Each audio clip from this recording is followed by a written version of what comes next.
বাংলাদেশে আমরা যারা প্রবাসী, বাংলাদেশি প্রবাসী, তাদের তো কষ্টের তো কোনো শেষ নেই। মানে আমরা যে এখানে কাজ করি সেটা আমাদের কষ্ট নয়।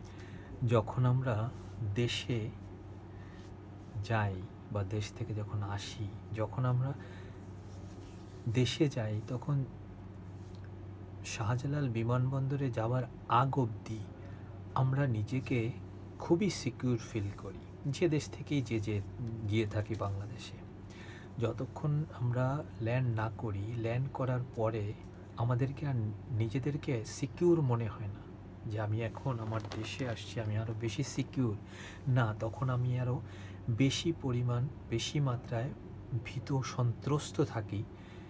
যে এই কারণে যে কোথায় কি হবে আল্লাহ জানে, সামনের যে স্টেপগুলো আছে, ইমিগ্রেশন পার করতে হবে। হ্যাঁ, আমি পুরোটাই লিগ্যালভাবে যাচ্ছি, লিগ্যাল সব কিছু। তারপরেও একটা এক্সপিরিয়েন্স আমি আপনাদের সাথে শেয়ার করি।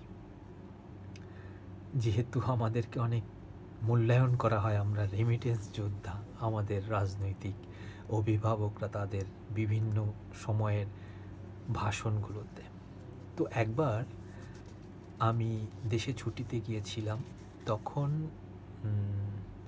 আমার স্ত্রী প্রেগনেন্ট হয়।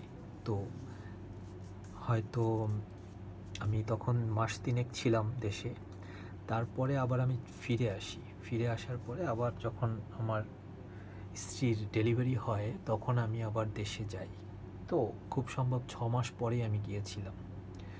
6 মাস, 6.5 মাস হবে, এরকম কিছুদিন পরেই গিয়েছিলাম। যাই হোক, যখন আমি গেলাম, তো আমি যখন এয়ারপোর্টে নামলাম, নামার পরে যখন ইমিগ্রেশন পার করলাম, ইমিগ্রেশন পার করার পরে যখন আমি আমার লাগেজগুলোকে লাস্ট স্ক্যানিংয়ে যখন দেওয়া হয় তখন দিলাম, তখন একজন পাশে থেকে একজন এসে আমাকে বললেন, আপনি কতদিন পরে আসলেন দেশে?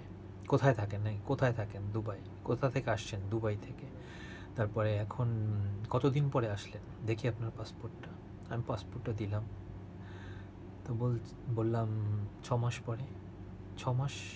এত তাড়াতাড়ি কীভাবে আসলেন? কি করেন আপনি? কেন এত তাড়াতাড়ি আসলেন? আমি থ খেয়ে দাঁড়িয়েছিলাম ওই লোকটার প্রশ্নের গুলো শুনে।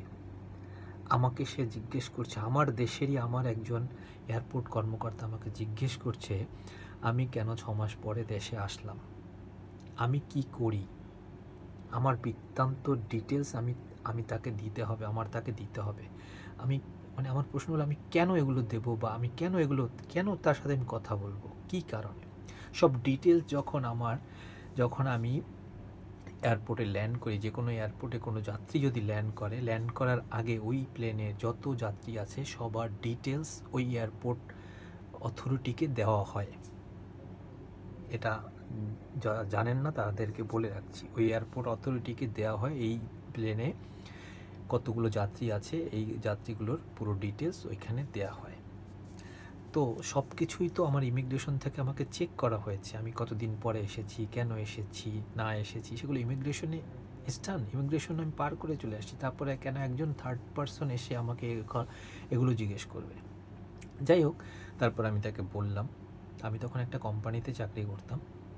তো বললাম, আমি তখন ইমার্জেন্সি গিয়েছিলাম, অ্যাকচুয়ালি সেই সময়টাকে আমি ইমার্জেন্সি ছুটিতে গিয়েছিলাম। কোম্পানির তরফ থেকে অ্যানুয়াল লিভটা আমি সেরে ফেলেছিলাম আগেই, তাই 6 মাস পরে যেতে হয়েছে। তখন আমি অ্যানুয়াল লিভে গিয়েছিলাম, আর 6 মাস পরে গেলে আপনাকে এমার্জেন্সি যেতে হবে। যাই হোক, তো তারপরে বলছে, আচ্ছা ঠিক আছে, আপনার লাগেজগুলোকে চেক করতে হবে। আমি বললাম, অলরেডি আপনি স্ক্যান করেছেন, আপনি তো দেখেছেন। না, তারপরও খুলে দেখতে হবে। এখন তাদের সাথে তর্ক করে তো আর আমার অ্যাকচুয়ালি সময়টাই নষ্ট হচ্ছে। আমি অলরেডি সেখানে আধা ঘন্টার মতো আমার সময় নষ্ট হয়ে গেছে। আর এই এতটা সময় আমরা যখন ট্রাভেল করে আসি, তো কতটা টায়ার্ড থাকি সেটা আমরাই জানি। যাই হোক, আমি তাকে এগুলো খুলে দেখালাম। তো আমার লাগেজের মধ্যে তেমন কিছুই ছিল না, যেহেতু আমি 6 মাস পরে যাচ্ছি। তারপর কিছু সাবান, শ্যাম্পু এই ধরনের কিছু ছিল। তো আমাকে বলতেছে, এতগুলো সাবান আপনি কেন আনছেন? এটা কোনো প্রশ্ন হলো? একজন বিদেশ থেকে একজন মানুষ আসছে দেশে, সে এতগুলো সাবান কেন আনছে তাকে জিজ্ঞেস করা হচ্ছে। বুঝতে পারেন আপনারা কতটা নিম্নমানের এদের মন মানসিকতা আর এদের সার্ভিস কতটা নিম্নমানের হলে এই ধরনের কথা বলা যায়। যাই হোক, তারপরে যাই হোক, আমি তার সাথে কথা শেষ করে খুব পোলাইটলিভাবে, মানে যতটা নরম হওয়া দরকার তার চেয়েও বেশি নরম হয়ে, মানে আমার ইন্টেনশন হলো এখান থেকে কোনোভাবে বেরো হওয়া, কারণ আমি জানি এখানে তারা অহেতুকভাবে আমাকে হয়রানি করা হবে। যাই হোক, কোনো কিছুতে তারা হাত দেয়নি, জিজ্ঞেস করছে এইটা কেন আনছেন, ওইটা কেন আনছেন, মানে এটা হয়রানিমূলক, যার আর কিছুই না। যাই হোক, তারপরে আমি বের হয়ে গেলাম। এটা হলো একটা ঘটনা। আর আরেকটা ঘটনা আছে যার দ্বারা আমি বুঝতে পেরেছি সেদিন তারা আমাকে কেন ইন্ট্রোগেট করেছিল এই প্রশ্নগুলো করে। এই ঘটনাটা হলো, এই ট্রিপই যখন আমি ফিরে আসছিলাম দুবাই, ভালো কথা বলে রাখি, আমি বাংলাদেশ বিমানেই তখন গিয়েছিলাম, আবার বাংলাদেশ বিমানেই রিটার্ন আসছি। যাই হোক, যখন আসছিলাম তখন আমি বোর্ডিং পাসের জন্য লাইনে দাঁড়িয়েছিলাম। তো বোর্ডিং পাসের লাইনটা অনেক লম্বা ছিল, অনেকটা সময় লাগছিল তাদের কোনো একটা সিস্টেমের ত্রুটির জন্য। যাই হোক না কেন, তো তখন সিরিয়ালের মধ্যে অনেক লোক দাঁড়ানো। তো একটা ছেলে, অনেক অল্প বয়সী ছেলে, হয়তো বা 20-23 এরকম বয়স হবে, আর কাপড় চোপড় দেখে তেমন একটা শিক্ষিত বা তেমন একটা কিছু মনে হয়নি। যাই হোক, খুবই উগ্র ধরনের ছিল।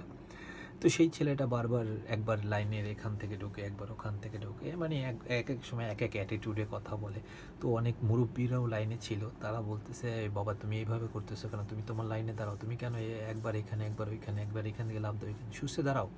এরকম সে রীতিমতো উগ্রভাবে তাদের সাথে কথা বলতেছিল। এইটা কি, ওইটা কি, এইভাবে আপনার কি দরকার, আপনি আপনার জায়গায় থাকেন, এইটা করেন, ওইটা করেন। যাই হোক, তারপরে একবার সে অনেক কথায় সে বলে ফেলতেছিল, আপনি কতবার এখানে থেকে ট্রাভেল করছেন, আপনি কি জানেন, হ্যাঁ, আমি প্রতি সপ্তাহে একবার যাই। তো এই কথাটা আমার মাথার মধ্যে গেঁথে দিয়েছে, প্রতি সপ্তাহে একবার সে কীভাবে যায়। তার যে অ্যাটিটিউড, তার যে স্ট্যাটাস দেখা যাচ্ছে, তাতে বোঝা যায় না সে প্রতি সপ্তাহে যেতে পারে। তার এমন কোনো বিজনেস নাই দুবাইতে যে সেটা এসে এটা করতে পারে।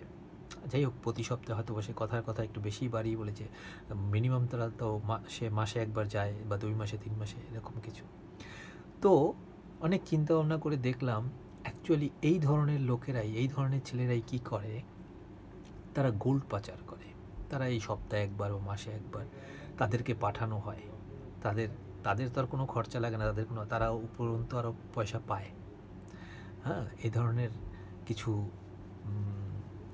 গোষ্ঠী আছে দুবাইতেও, বাঙালি, যারা আপনাকে এই ধরনের অফার করবে, আপনি আমার এই জিনিসগুলো নিয়ে যাবেন লাগেজে করে, আপনি আপনার টিকিট ফেয়ার আমার, এরকম আছে বহুত।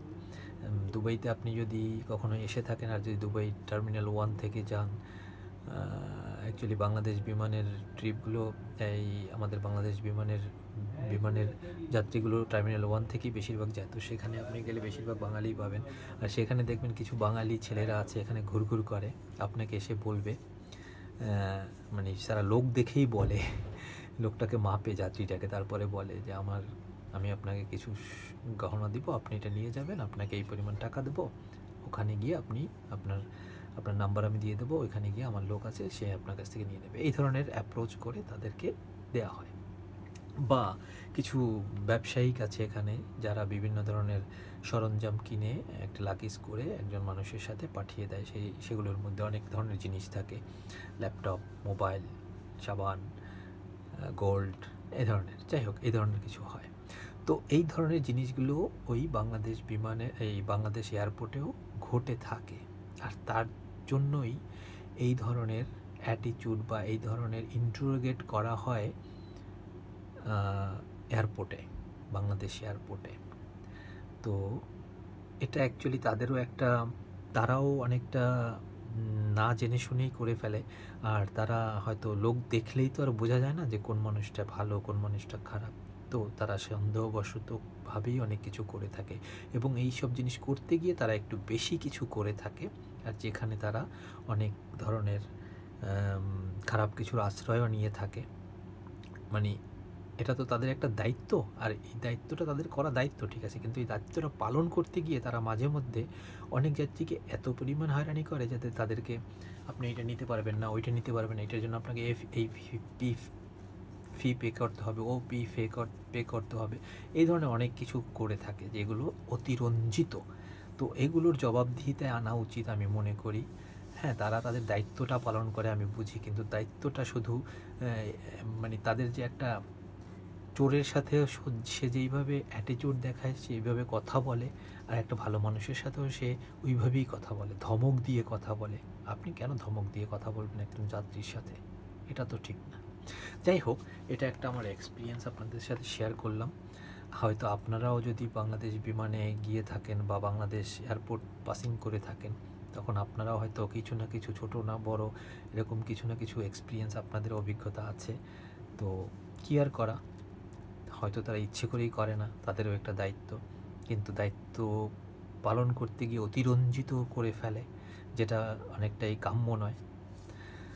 যাই হোক, ভালো থাকবেন আর সবসময় সতর্ক থাকবেন। যখনই আপনি কোনো এয়ারপোর্ট পাস করবেন, আগে থাকতে জেনে নেবেন সেই এয়ারপোর্ট থেকে আপনি কী কী জিনিস এক জায়গা থেকে আরেক জায়গায় নিতে পারবেন, সেই ধরনের জিনিসগুলোই নেবেন। তো ভালো থাকবেন।